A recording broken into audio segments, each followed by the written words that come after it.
നമസ്കാരം. മലയാളി വാർത്തയിലേക്ക് സ്വാഗതം. കേരളം കൊടും മഴ കാത്ത് ഇരുന്നപ്പോൾ വന്നതാകട്ടെ ഉഷ്ണതരംഗം. കാലാവസ്ഥാ വകുപ്പ് പ്രവചിച്ച പോലെ മഴ പെയ്തില്ലെങ്കിലും ചുരുക്കം ചില സ്ഥലങ്ങളിൽ മാത്രമാണ് മഴ കിട്ടിയത്. എല്ലാ ജില്ലകളിലും ചൂട് ക്രമാതീതമായി കൂടുകയും ചെയ്തു. തിരുവനന്തപുരം, ആലപ്പുഴ, കോഴിക്കോട് ജില്ലകളിൽ ഇന്ന് ഉഷ്ണതരംഗ സാഹചര്യം നിലനിൽക്കുമെന്ന മുന്നറിയിപ്പുണ്ട്.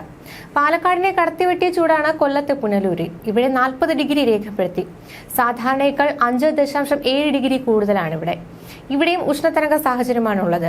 ഏപ്രിൽ 20 ശേഷം ആദ്യമായാണ് പാലക്കാട് ചൂടിൽ പിന്നിലാവുന്നത്.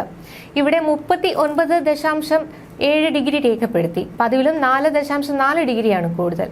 കഴിഞ്ഞ ദിവസം ഇടുക്കി, മലപ്പുറം ജില്ലകളിൽ ശക്തമായ മഴയ്ക്ക് യെല്ലോ അലർട്ട് നൽകിയിരുന്നു. എന്നാൽ ഈ ജില്ലകളിൽ പ്രതീക്ഷിച്ച മഴ പെയ്തില്ല. മധ്യ കേരളത്തിലെ ചില സ്ഥലങ്ങളിൽ നേരിയ മഴയാണ് കിട്ടിയത്. എന്നാൽ വരും ദിവസങ്ങളിൽ കൂടുതൽ മഴ പെയ്യുമെന്നാണ് കാലാവസ്ഥാ വകുപ്പിന്റെ പ്രവചനം. 11-ന് പത്തനംതിട്ടയിൽ യെല്ലോ അലർട്ടും നൽകിയിട്ടുണ്ട്. അതിനിടെ കൊടും ചൂടിൽ കോഴിക്കോട് വീടിനുള്ളിൽ ടൈലുകൾ പൊട്ടിത്തെറിക്കുകയാണ്. ബാലുശ്ശേരി പനങ്ങാട് പഞ്ചായത്തിലെ കറ്റോട്ടിൽ കോപ്പറ്റ ബാബുവിന്റെ വീട്ടിലെ 1-ാം നിലയിലെ പാകിയ ടൈലുകളാണ് ഉഗ്രശബ്ദത്തോടെ പൊട്ടിത്തെറിച്ചത്. ഉഗ്രശബ്ദത്തോടെ ടൈലുകൾ മുഴുവൻ പൊട്ടിയിളകി ഉയർന്നു വരികയായിരുന്നുവെന്ന് വീട്ടുകാർ പറയുന്നു. ഇത് കണ്ട് പരിഭ്രാന്തരായ കുടുംബാംഗങ്ങൾ ഉടൻ വീട്ടിൽ നിന്നിറങ്ങി. ഉയർന്ന അന്തരീക്ഷ താപനില കാരണമാകാം ഇങ്ങനെ സംഭവിച്ചതെന്നാണ് പ്രാഥമിക നിഗമനം. സമീപത്തെ വാർഡിലെ ഒരു വീട്ടിലും ദിവസങ്ങൾക്ക് മുമ്പ് സമാന സംഭവം നടന്നിരുന്നുവെന്ന് പഞ്ചായത്ത് അധികൃതർ പറഞ്ഞു. എൽ നിനോ പ്രതിഭാസം കാരണം ഈ വർഷം വരണ്ട കാലാവസ്ഥയായിരിക്കുമെന്ന് വിദഗ്ധർ മുന്നറിയിപ്പ് നൽകിയിരുന്നു. സ്വാഭാവികമായും എൽ നിനോ വർഷങ്ങളിൽ ചൂടിന്റെ അളവ് കൂടുതലായിരിക്കും. ഭൂമിയിലെ ഏറ്റവും വലിയ കാലാവസ്ഥാ പ്രതിഭാസമായ എൽ നിനോയുടെ ദ്രുതഗതിയിലെ മാറ്റത്തിനൊപ്പം ഉയർന്ന അളവിൽ കാർബൺ ഡയോക്സൈഡ് പുറന്തള്ളുന്നതിന്റെയും അനന്തരഫലമാണ് ഇപ്പോൾ അനുഭവിക്കുന്ന ചൂട്. ഇതിനു മുന്നേ 2015-16 എൽ നിനോ ഇത്ര രൂക്ഷമാകുന്നത്. ഏറ്റവും കുറവ് മഴ ലഭിച്ചതും വരൾച്ച ഉണ്ടായ വർഷവും 2016 ആയിരുന്നു.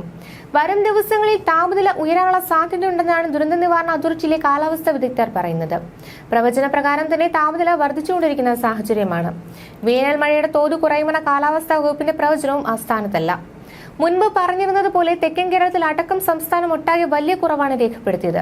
വരും ദിവസങ്ങളിൽ കേരളത്തിലെ പല മേഖലകളിലായി ചെറിയ തോതിൽ വേനൽ മഴ ലഭിക്കാനുള്ള സാധ്യത നിലനിൽക്കുന്നുണ്ട്. സാധാരണഗതിയിൽ ഏപ്രിൽ, മെയ് മാസങ്ങളാണ് വേനൽ ചൂട് കൂടുതലായി അനുഭവപ്പെടുന്നത്. എന്നാൽ ഇത്തവണ മാർച്ച് പകുതിയോടെ തന്നെ ചൂട് ഉച്ചസ്ഥായിലായിരുന്നു. നിലവിൽ ഉയർന്ന താപനിലയുടെ കാരണം പസഫിക് സമുദ്രത്തെ എൽ നിനോ പ്രതിഭാസമാണ്.